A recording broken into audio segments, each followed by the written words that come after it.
Very brave young man, very brave. I learn from them and they learn from me.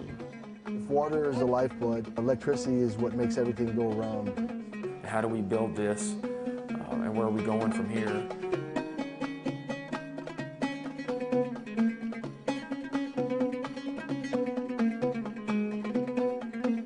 Iraq is known as the cradle of civilization.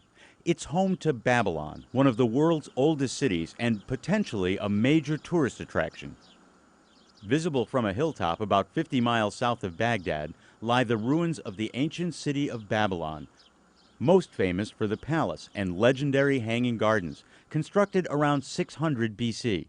So this is documentary data about the palace.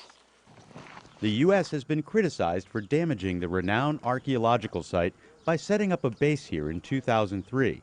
But for the last several years, the Babil Provincial Reconstruction Team has worked diligently to repair, restore, and preserve the ruins.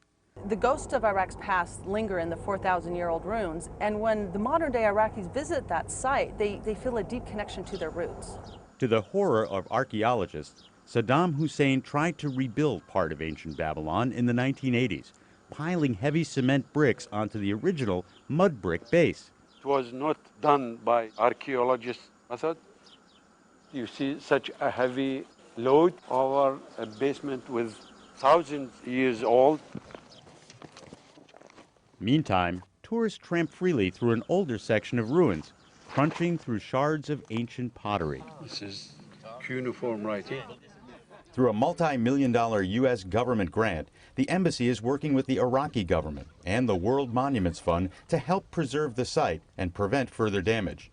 The PRT has already funded a complete renovation of Babylon's public areas, including a replica of the famous Ishtar Gate.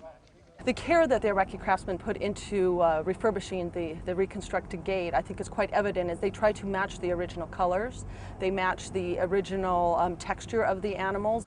Within 3 months, tourism increased from a trickle to about 10,000 visitors a week. This is the original line of Babylon. The hope is someday Iraq can share its archaeological treasures with visitors from all over the world.